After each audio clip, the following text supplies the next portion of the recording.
Bonjour, bienvenue dans ce tutoriel pour comment changer son pignon de sortie de boîte sur une MBK X-Power ou TZR sont les mêmes modèles. Outils que nous allons avoir besoin. Un tournevis cruciforme pour monter le carénage, une clé à cliquer avec une douille de 22 et une clé de 17 pour la roue arrière, une clé de 13 pour les tendeurs et une clé de 10 pour le vase d'expansion, une pince à serre-clips pour enlever les serre-clips de pignon, mais ça on y reviendra plus tard. Et moi en l'occurrence j'ai une vis qui c'est avec une BTR et une clé BTR de 4. Alors première étape, nous allons démonter le carénage gris ici, qui est fixé par ces vis ici là, et une vis ici, pour accéder au pignon de sortie de boîte, qui sera plus facile. Pour ça en l'occurrence rien de plus facile. Ah oui, j'ai oublié aussi, prenez une boîte pour récupérer les vis, pour éviter que vous les perdez. Un plus simple, prenez un tournevis cruciforme et vous les dévissez. Dévissez les vis, une par une. Vous les mettez dans une boîte. C'est plus simple. Ça, vous perdez rien.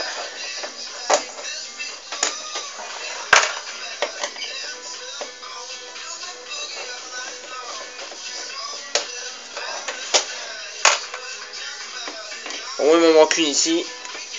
C'est pour ça. Ça va plus vite. Bon, vu l'état de carénage, hein, vous la jugez par vous-même. La moto a déjà été accidentée quand je l'ai acheté. Ensuite, je démonte la vis de 4 qui est ici. C'est une BTR et une 6 portes de 4. Surtenez le carénage pour éviter qu'il tombe.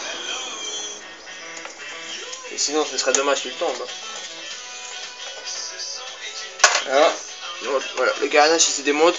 Ici, je sais pas si vous voyez bien, vous avez des petits crans là, ça, qui viennent s'emboîter. Les petits crans s'emboîtent ici. Pour que les trous soient bien en rapport avec là. Ensuite, nous arrivons en face de la pièce à proprement dite. Vous avez le vasque d'expansion ici, qui permet d'avoir pour le liquide de refroidissement. Le pignon est juste derrière. Bon, comme vous voyez, il nous gêne. Donc on prend une clé de 10. Une clé de 10 plate. C'est aussi simple que ça. Hein. Et vous avez deux vis. Vous avez une vis ici. Et la deuxième, elle est juste là, derrière. Vous voyez. Bon, si vous avez peur d'abîmer votre carénage, vous pouvez l'enlever. Bon, moi en l'occurrence, ici, modéralement, il y a une autre patte ici pour tenir le carénage. Mais bon, elle est cassée. Donc pour moi, c'est plus simple. Puis là, la patte là, elle est cassée au cadre. Donc j'enlève la vis là. Je desserre la vis pour enlever le vasque d'expansion. Un plus simple avec une clé de 10. Hein. Ouais. Vous pouvez le desserrer à la main, ça va très vite.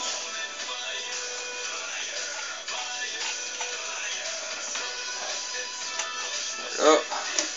Une vis de 10 comme ceci. Vous la mettez dans la boîte aussi. Posez votre clé. Alors, pour bien faire, vous bloquez le vasque d'expansion dans le carénage ici. Hein. Vous bloquez comme ça. En le bloquant avec l'allumage pour éviter de dire qu'il tombe. Hein. Puis voilà. Voici le pignon de sortie de boîte. Avec le serre-clips qui est là. Je sais pas si vous voyez bien. Ici, serre-clips là. C'est le serre-clips là qu'il faut démonter. Bon, ensuite, avant de démonter le serre-clips, pour avoir le machin, parce que la machine elle est un peu tendue. Donc ensuite ce que nous allons faire, c'est prendre une clé de 22 ou une douille avec un recagnac de 22 dessus et une clé de 17 pour l'écrou de l'autre côté.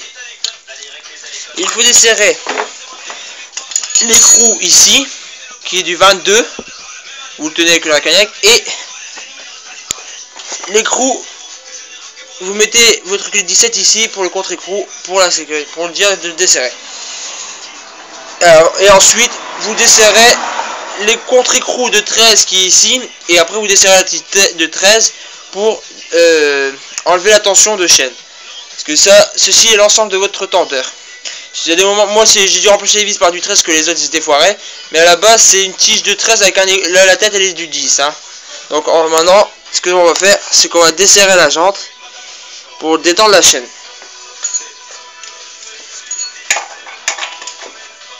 Alors ça va très vite à défaire. Bon, moi en l'occurrence, j'ai une béquille de stand, c'est beaucoup plus rapide. Si vous n'avez pas une béquille de stand pour surélever la moto, vous pouvez surélever la moto avec 2 chandelles. Si vous ne savez pas ce que c'est une chandelle, je vais vous montrer après. Je vais vous montrer ce que c'est une chandelle. Là, vous desserrez en tapotant vite fait pour que l'axe soit décollé de l'autre côté. Vous voyez, regarde, avec la clé de l'autre côté, l'axe il bouge. Ensuite, on prend la clé de 13, que voici. Et si vous savez pas ce que c'est une chandelle, pour ceux qui ne savent pas, ça ressemble à ça, une chandelle. Voilà. Voici, vous voyez bien. Je vais la poser là. Une chandelle, pour ceux qui ne savent pas, ça ressemble à ça. Bon, moi en l'occurrence, c'est des chandelles à crémaillère. Et comme ça, vous soulevez, vous pouvez poser la moto. C'est vendu par 2. Posez la moto au niveau d'ici des cale-pieds pour la soulever. Et voilà, rien de plus simple. Et pour la redescendre, attention, ça va faire un peu de bruit. Voilà, rien de plus simple. Ensuite, nous allons desserrer les contre-écrous parce que là, même si ma roue est desserrée, je ne peux pas avancer ma roue pour détendre ma chaîne. Donc, les contre-écrous ici, vous les desserrez, ça va très simple. Vous voyez, même une main que je tiens la caméra, ça va très simple. Voilà. Ensuite, vous desserrez la tige. Comme ça. Faites pareil de l'autre côté. Celle-là est un peu plus dure. Hein. Voilà. Faites pareil, comme ça. Vous voyez, à la main, c'est très simple. Hein. Bon, soit si c'est d'origine, il faudra la clé de 10 pour la tête là. Et la clé de 13 pour le contre-écrou. Ou de 13 si vous êtes comme moi, vous avez dû changer les vis. Maintenant, on peut pousser la roue. Bon, comme ça. Attends, je pose la caméra. Ce sera plus simple. Ça, on pose la roue. On pousse la roue. Vous voyez que je pousse sur la roue, ma chaîne c'est détendu, là vraiment, ce qui me permettra d'avoir accès plus facilement au pignon de sortie. Vous pouvez tourner un peu pour si vous voulez être mieux positionné, comme ça, je sais pas si vous voyez bien. On voit ici le cercle clips qui est là sur la pointe du tournevis. Hein. Ici, le cercle clips. Bon, il y a plusieurs techniques. Bon, moi je vous conseille d'acheter une pince à cercle clips pour éviter de casser le cercle clips, parce que normalement ça arrive avec des autres pinces. Moi en l'occurrence, cette pince là m'a coûté je crois 5 ou 6 euros à Brico Leclerc, pour pas citer de ma, voilà quoi. Brico Leclerc, ça m'a coûté 5 euros et en plus c'est une à tête interchangeable. Hein. Et moi j'ai eu 3 têtes avec, donc 2 droites et 2 courbées, comme ça c'est plus simple. Bon là moi en l'occurrence j'ai mis une droite parce que j'ai l'habitude, ça va vite. Donc ensuite, ce que vous faites, prenez 2 petites pointes comme ça.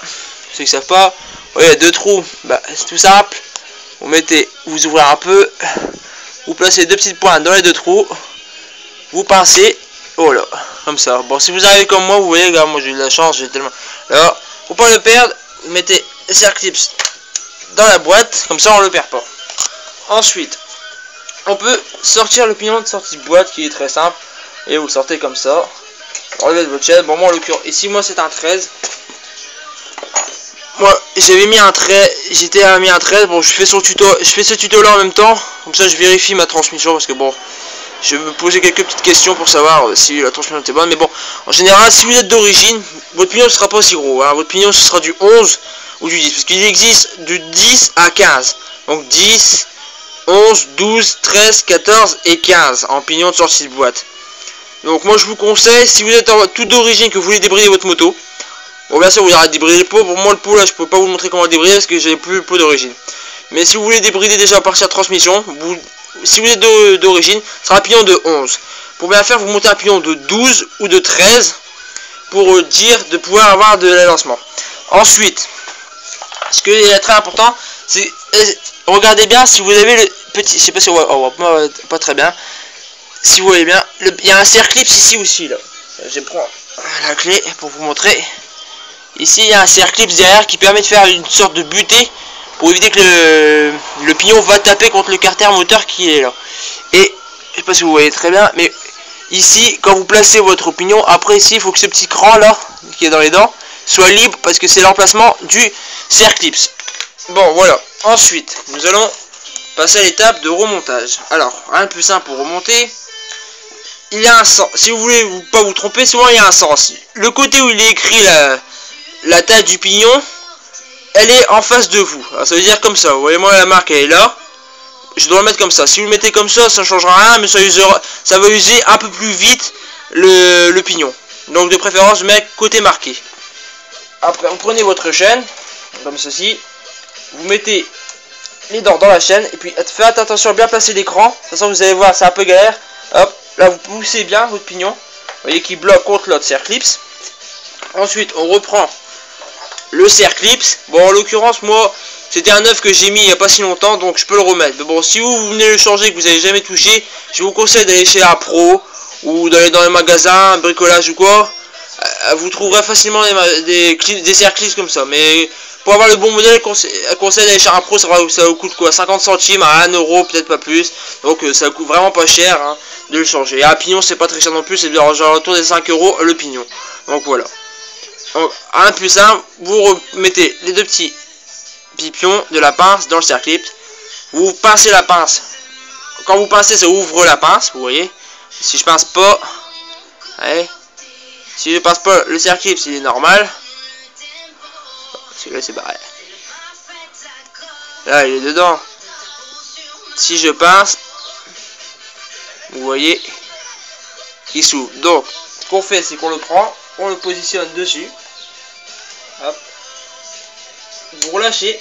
Vous avez entendu, je sais pas si vous avez entendu avec la vidéo, mais ça fait un petit bruit. Ça fait une sorte de petit clips. Et si vous avez peur que votre serre-clips s'enlève, vous pouvez prendre une pince.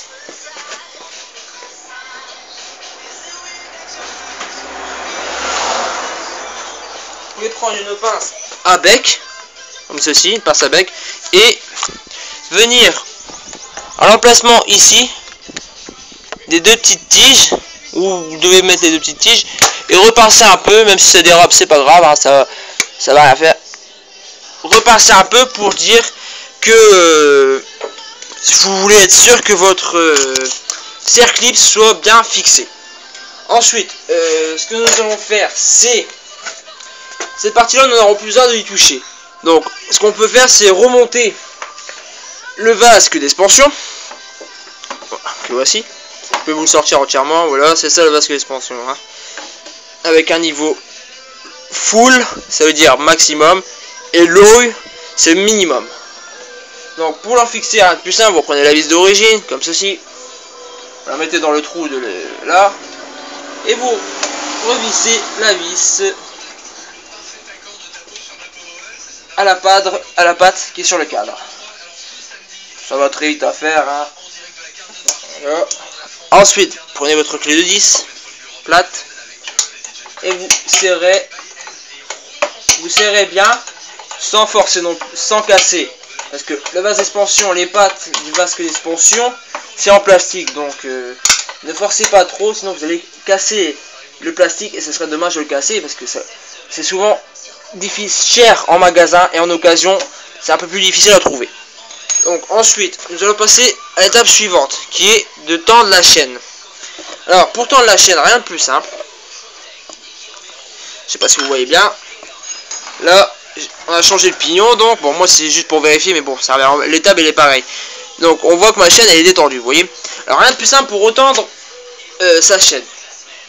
La vis, vous prenez la vis ici, la vis là, vous la serrez, vous la serrez comme ça. Voilà, vous la serrez. Et celle de l'autre côté vient juste, vous la serrez. Mais elle permet juste de centrer la roue en fait. Elle ne sert pas à tendre, mais à centrer la roue exactement pour éviter que les plaquettes s'usent plus vite par rapport à une usure. Et puis c'est simple, vous regardez, je sais pas si vous voyez bien, mais vous voyez là ça fait une légère vague. Donc quand c'est comme ça, vous desserrez un peu du côté tendeur, vous retirez la jante, voilà, vous serrez un peu plus ici, et votre chaîne est tendue nickel. Ça vous voyez, moi là la chaîne a une bonne tension, pas trop tendue, pas trop détendue non plus. Comme ça, on est sûr que on est tranquille et votre chaîne est faite. Ensuite, on resserre le contre-écrou, voilà, qui est simple à serrer. Vous prenez une clé de 13 et vous serrez. Vous mettez un coup, hein, vous vissez contre à la main et ensuite vous mettez un quart de tour comme ceci à la clé pour dire qu'il ne bouge plus. Hein. Alors, en l'occurrence, je fais la même étape de l'autre côté. Vous vérifiez bien avant que votre roue est centrée. Bon, moi, c'est d'habitude, donc je sais très vite comment je centre ma roue. Voilà. Là, ma roue, elle est centrée. Ensuite, rien de plus simple, vous prenez votre clé de 17 et votre cliquet de 22 et vous resserrez votre jante.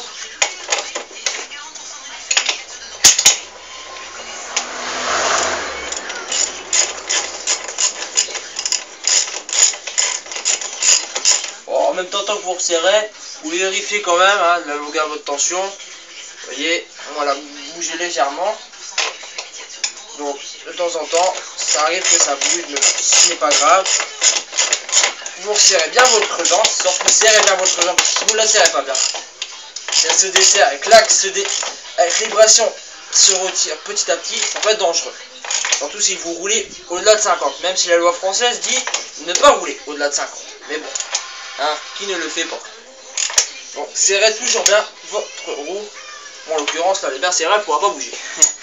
Voilà. Alors ensuite, l'étape la plus simple. Bon, je vais vous la montrer quand même, mais bon. En l'occurrence, si vous l'avez fait au démontage, vous saurez la refaire facilement au remontage. Je vais ranger un petit peu parce que avec tout le bordel qui est ici, on dirait beaucoup. Alors ensuite, un plus simple, vous prenez votre carénage, le bas de carénage, pour bien remboîter, vous voyez les petits crans là, comme je vous ai dit tantôt, sur fond ici. Donc rien de plus simple, je vais essayer de rapprocher la caméra pour que vous voyez. Voilà. Bon, n'oubliez pas que ceci, il faut la passer en dessous de la béquille pour qu'elle vienne. Hein. Voilà, vous mettez comme ceci et vous la rentrez et puis c'est tout à fait rentré. Vous tenez en haut comme ça, une main. Je vais la droitier comme moi, la main gauche, ce sera beaucoup plus simple. Vous mettez une première vis en haut que vous serrez. Vous serrez la première vis en haut comme ceci, tranquillement. Vous la serrez, voilà. Ah bon, ça les carénages, je vous nettoierai par la suite. Hein. Bon, je vous conseille aussi de mettre des gants, souvent, parce que bon, c'est beaucoup graisseux. Et si vous voulez pas trop vous salir les mains, mettez des gants. Vous pensez un petit peu là, le carénage.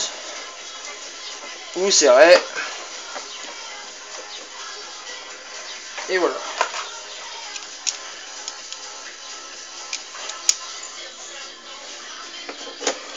Bien sûr, remettez toutes les vis. Hein.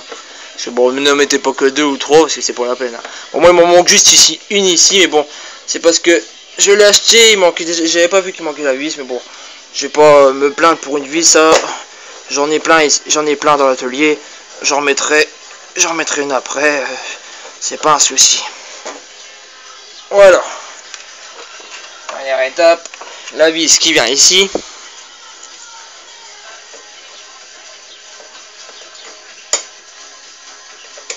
Hop. Moi, bon, en l'occurrence, je crois, si je me trompe pas, je crois que d'origine ça doit être avec une clé de 10. Hein, vous pouvez prendre un petit cliquet avec une douille de 10 ou alors une clé à pipe de 10. C'est pas grave. Moi, j'ai préféré mettre une clé BTR. Il n'y avait pas de vis, donc j'ai mis une clé BTR de 4. C'était préférable en l'occurrence. Et voilà pour ce petit tuto. Donc si vous avez aimé, vous likez. Hein, n'oubliez pas de liker, ça fait toujours plaisir. Si vous voulez d'autres tutos, commentez, laissez-moi un petit commentaire sur YouTube. Je vous répondrai avec grand plaisir. Pas de souci. Et ce que j'allais dire, oui. Si vous voulez que je fasse d'autres tutos sur la TZR, bon de toute façon je vais en faire d'autres sur les TZR, tout ça. Hein. J'en ferai d'autres. Merci et salut.